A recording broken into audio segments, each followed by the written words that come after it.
Hi, well this is the next step in replacing the timing belt on my ST1100 Honda. Before I took the belt off, it's just a good idea to make sure the engine's in the correct position.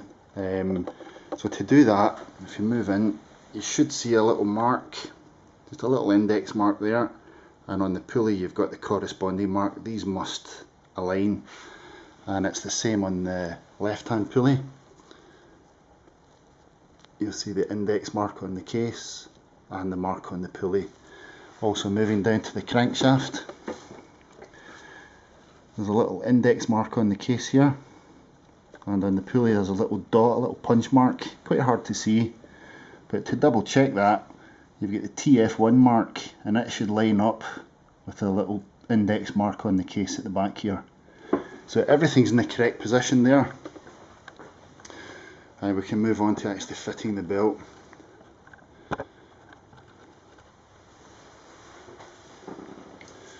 So actually fitting the belt, the easiest way is just to start off at the bottom and just loosely fit the belt around the gears.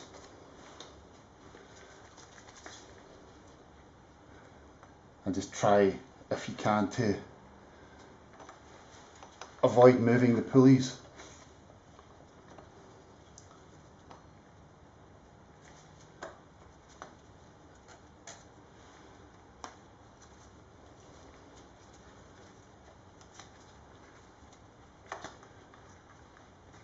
Like I say, it can be a little bit awkward, but once you've kind of had a few goes at it, you'll find it should go in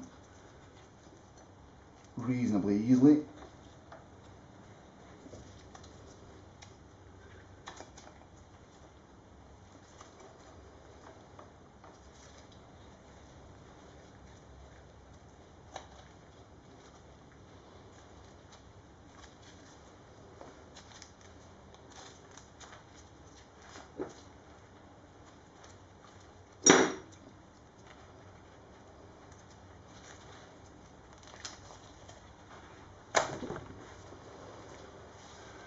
Okay, now once you have the belt fitted, just loosely, we'll just check the marks. They're just about there. The belt's rotated very slightly, but what we'll do is we'll loosen off the tensioner bolt, and that will allow the tensioner to do its job.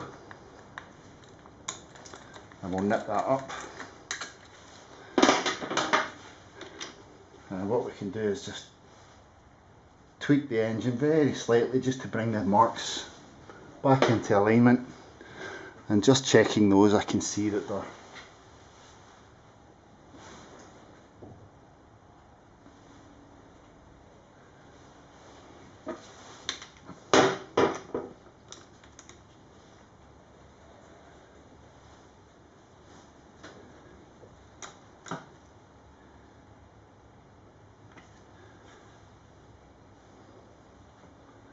perfect. So I'm quite happy with that.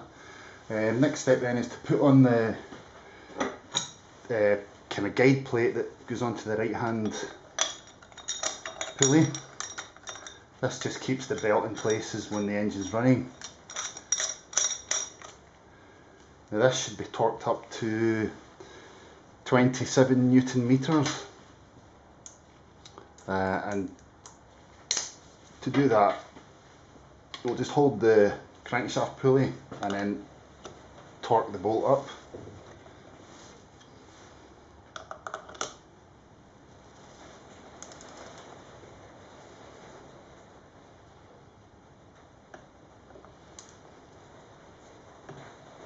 Okay, that's it. And what I do is, because the plate's on, you can't see the timing mark behind on the pulley. So I usually just put a little mark there with a pen, just to kind of give you a guide where the timing mark is. Now the manual says to rotate the engine 4 times, so we'll do that just now. I've actually removed the spark plugs, and it just makes it much easier to rotate the engine, and you're always going clockwise. So we'll just let that go round. That just seats the timing belt in place.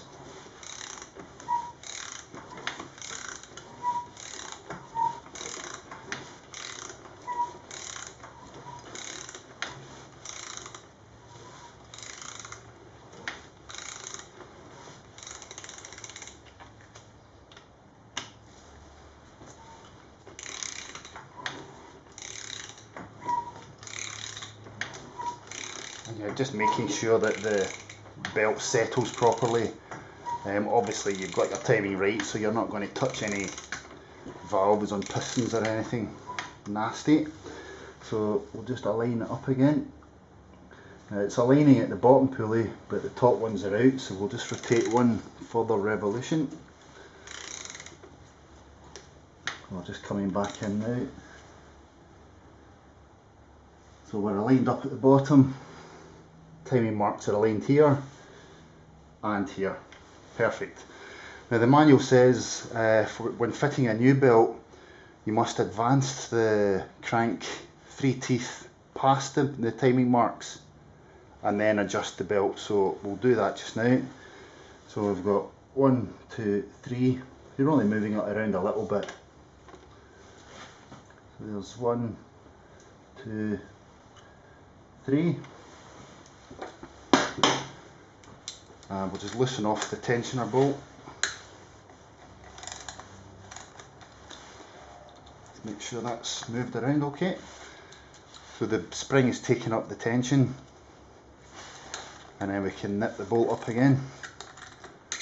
And I've just marked on the bolt the torque setting, which is 46 Newton meters.